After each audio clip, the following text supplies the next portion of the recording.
Alrighty, so let's clear the air and keep it 100. Installing vinyl plank flooring is actually ridiculously easy for anybody to do.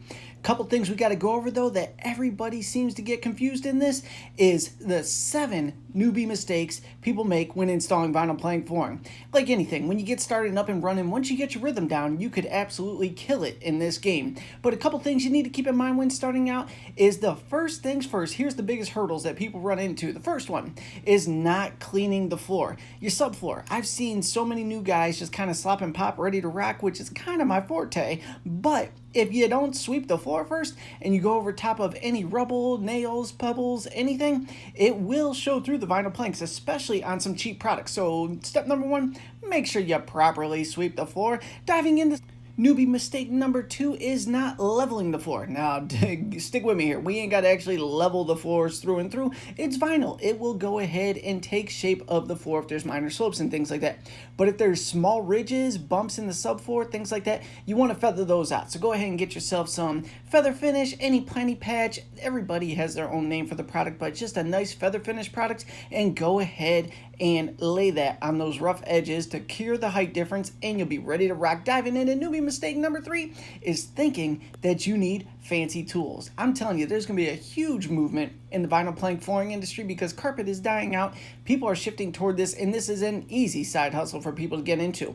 You don't need fancy tools. Like, legit, you need a pair of snips, hammer, a knife, and a multi-tool undercut saw for the most part, and that's about all you need. Obviously, every job site is a little bit different, but on the real, if you got those few things, that's less than $100 worth of stuff, you are ready to rock in this business. Which takes me right into newbie mistake number 4, is not cutting out the door jambs. I've seen so many guys on job sites where we're doing carpet projects, they're taking it on DIY style, which is dope, it's cool to see that, but they don't undercut the door jamb. They do these super janky cuts, like super cringeworthy cuts around door jambs.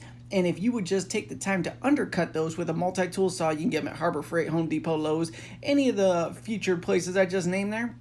Undercut those door jambs, slide the planks under it. It will be a phenomenal finish to your vinyl plank flooring installation. And going into newbie mistake number 5 is not staggering your seams. This one kind of surprises even me, where people will just line up plank per plank per plank and just have this like steady squared off lines everywhere. You gotta stagger the seams, and the more creative you get, the better it's gonna look. So at least 6 inches, 6 to 8 inches at minimum should be your stagger, but don't be afraid to mix it up and get wild with it. Just make sure they stagger and mix up. That way it's going to hold together better.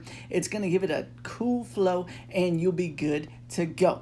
Going into newbie mistake number 6 is not figuring height difference. This is a huge one I see newer installers getting into when they're selling their own jobs and things like that. And what it is if you have, let's say, a hard surface in the kitchen.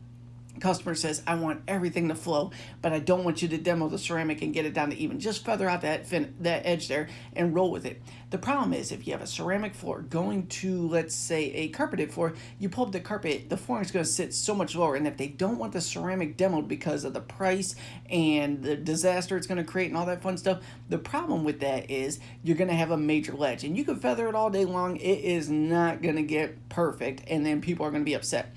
You got to be willing to sell people on the idea of transitioning the doorways. There'll be a height difference. You get a beautiful reducer to go in between both of them, and you're good to go.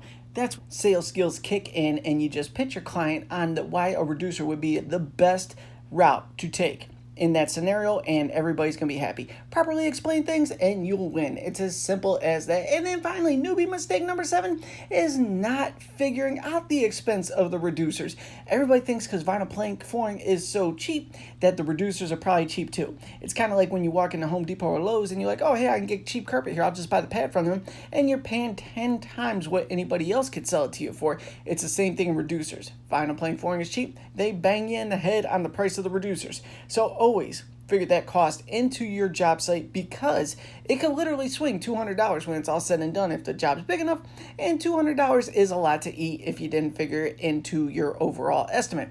So that's what I got for you, the 7 newbie mistakes made when installing vinyl plank flooring. If you have any questions about the carpet and flooring industry, go ahead and drop that comment down below. Thank you so much for tuning into this, and I'll see you in the next video.